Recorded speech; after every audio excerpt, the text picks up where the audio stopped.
Shalom, everybody. Shabbat Shalom. Today, this message is from Beshalach.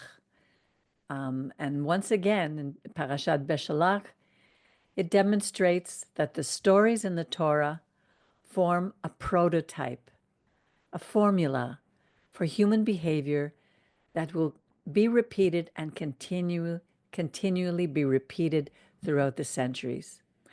Let's just look at a few verses to see if we can find the thread that weaves its pattern. And this pattern is something from which we can learn. Let's begin with Exodus 13:17. When Pharaoh let the people go, God did not lead them by way of the Philistines, although that was near, for God said, the people might change their minds when they see war and want to return to Egypt. So this verse shows me that our God is a loving Father who knows our nature, and He is our protector. And He guides us along the best path for our safety and our well-being. He knows our limitations, and He guides us step by step. We saw that. He didn't lead us through the way of the Philistines, even though it was closer. He was afraid they would change their mind.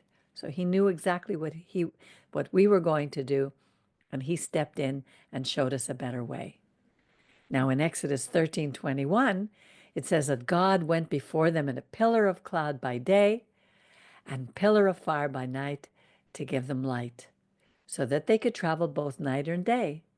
And here again, we see that the Israelites saw the visible cloud by day and the fire by night. But it's interesting about our nature. Doesn't matter whether we see something so clearly or not, we still have trouble trusting Him. Even when we go through difficult and trying, frightening times, we don't see that God has everything under His control. It's hard for us to trust what we can't see. But, it's interesting because this is a two-sided coin. On one hand, some may refuse to see whatever reasons, out of pride, or because they've had very painful experiences in their path, which has caused them to be afraid to take a look. But on the other hand, God hasn't fully opened their eyes to His power or His might. And that's what happened to Pharaoh. He could see what was going on in his kingdom, but his pride could not allow him to acknowledge it. So God hardened his heart. But he had a reason. Sometimes we do trust, even if it's momentarily. And we can be so excited that our prayers have been answered. But later, these old fears, paradigms, our guilt, or whatever gods we're holding on to rise up within us, and they cause us to forget who is in control, who is at the helm. Now here's another verse in Exodus 14, verses 2-4. Yud-He-Vav-He, our Creator, said to Moses, tell the children of Israel to turn back and camp between Migdal and the sea. And Pharaoh will say that the children of Israel are lost in the land and that the wilderness is closed in on them. And God said He would harden Pharaoh's heart and that He would pursue them, and that so that God may get the glory through Pharaoh and all his armies. And the reason was, then the Egyptians shall know that I am Yud-He-Vav-He. God told Israel to turn back instead of going forward. Was He giving Pharaoh more time to change his heart? He knows whatever is going on in everyone's life. And he knows it before they will even know it. Pharaoh's pride caused misery to the Hebrews as well as to his own people. Look at the enemies of Israel today. Ever since we became a state in 1948, we have been at war with our neighbors. And whenever our few allies have tried to reason and set up treaties with them, our enemies broke these treaties, or they outright refused them. Later in Exodus 23:32 in Mishpatim, God warns us not to make any treaties with them or their gods. because of their influence over us. Today, the heart of our enemies are becoming harder and harder. And like ancient Egypt's, plagues will keep hitting them until they finally admit that Yud He Vav He is the only God. God wants all the nations of the world to know who He is, including the nation of Israel. In Exodus 14:13, it says, "But Moses said to the people, 'Have no fear. Stand by and witness the deliverance which Yud He Vav He, the Creator, will work for you today. For the Egyptians whom you see today, you will never see again. The Lord Adonai will battle for you. You hold your peace.'" And the word there for hold your peace for this expression is tach rishun. There's no translation for that word. And he doesn't use the word or the expression tishmor hasheket, which means keep your peace, guard your quiet, literally. Very few people admit that God is still doing battle for us today. I heard a general talk about how it was the army and all the army's power in Israel, the IDF, that's winning against. It has nothing to do with God. Very few people admit that God is still doing this battle for us today. They think we're winning because of the strength of our armies and our technology. But how could such a small nation the size of New Jersey win against the huge armies that are fighting against us? We saw that right as soon as we became a nation. Immediately they all went to war against us. But here, God is telling us, be still, tachrishun, and watch the miracles that He will perform in our lives. Moses was also learning this lesson. Even though he had spoken to God from the burning bush, he had first-hand experience of God's power. From the rod turning to a snake, from his hand becoming leprous and well again when he took it out of his robe. He watched the 10 plagues. He was part of making those happen. He witnessed the cloud by day and the fire by night. But we see him hesitate when God said to him, "Why do you cry out to me? Tell the Israelites to go forward, and you lift up your rod and hold up your arm over the sea and split it, so that the Israelites may march into the sea on dry ground." You know, when we are overwhelmed with a seemingly impossible task, that's the time that we need to read these stories. And it's wonderful to read them because they remind us to go forward, not to be discouraged. The Red Sea can part, or the Sea of Reeds can part for us as well. I know people who continuously cry out to the heavens for help, but they themselves refuse to take that first step that would take them out of their situations. There's no question that God is with us, but this too is a two-sided coin. Yes, He's with us, but He gave us a brain and the ability to act. So with the knowledge that He is with us, let us move forward. Let's be available when He calls upon us to serve others.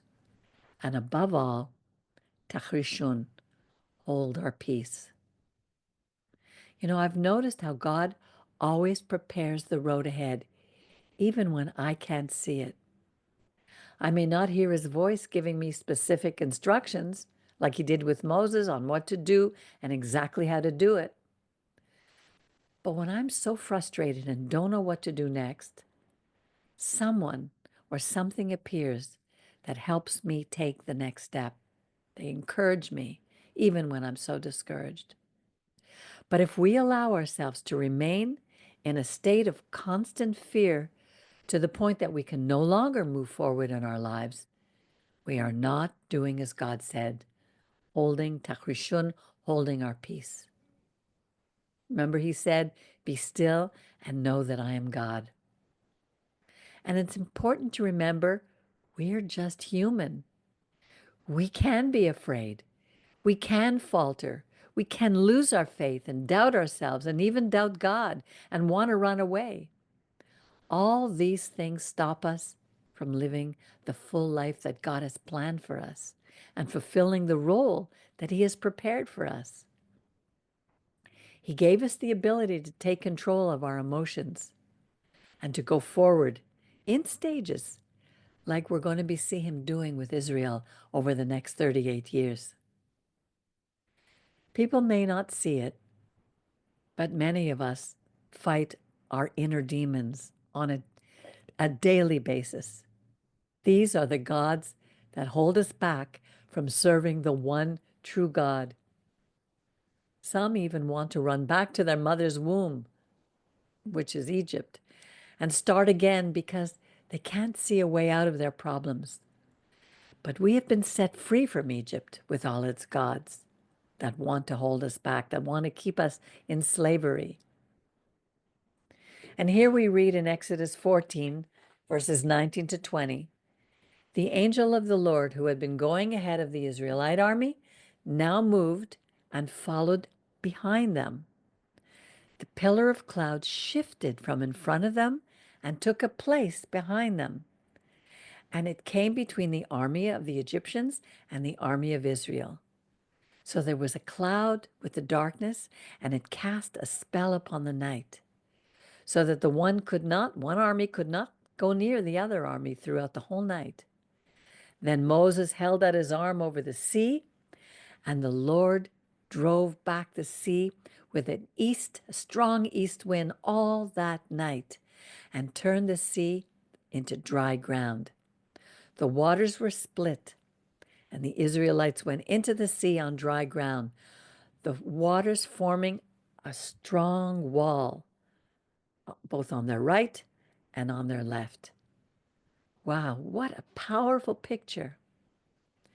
Taking that step of faith, emunah, to step into the split sea was not easy for our people. Turning faith into trust, betachon, is never easy. You know, faith is a seed that was implanted within each soul at conception. We see it with every child, how they trust. It's natural in them. However, little by little, that seed gets eroded because of the tough times we go through. And after years of horrendous treatment, Israel was finally able to escape, but the wounds to their soul had to be healed. That process would take place over the next 38 years in the desert. And that's the process that takes place in you and me. Once we see that the waters of impossibility part and our lives can take on a new meaning, we can then enter the sea on dry ground and begin to walk on ground we have never walked before. We just need to be ready and available and say, yes, God, Hineni. Then we see Exodus 14:24 come into effect. God locked the heels of their chariots, the Egyptians, so that they moved forward with difficulty. And the Egyptians said, let us flee from the Israelites, for Yud-Heh-Vav-Heh is fighting for them against Egypt. Suddenly, we realize that we don't have to fight our battles alone. God is fighting for us against the enemies, against the gods of the foreigners, of the Egyptians, against our enemies. And the words in Exodus 14:29 come alive. And when Israel saw the wondrous power which Yud-Heh-Vav-Heh had wielded against the Egyptians, the people feared the Lord, Adonai, our Creator. They had faith in God and in God's servant Moses. We know that didn't last for long. But this can be applied to us both personally and nationally. Egypt represents all the nations of the world, while Israel represents a chosen nation, chosen for a purpose, to demonstrate to the rest of the world that Yud-Heh-Vav-Heh, our Creator, is fighting for them against their enemies. Our Creator wants us all to know that when we stiffen our heart against Him and His chosen nation, Israel, there are consequences. When we open our hearts to his nation and their God, to our God, everything changes, and there can be peace and brotherhood for all peoples. Chapter 15 brings us to a song of sheer joy. Most of us don't realize how often God parts the sea for us, from the smallest of things to the greatest. When I recognize that in my own life, a sensation wells up in me that makes me literally bow my head in such deep humility. And I cry out with a resounding, "Thank you, God." In that moment, a flash of joy rushes through my entire being. We can't possibly understand how healing these flashes of realization are, the realization that God is with me.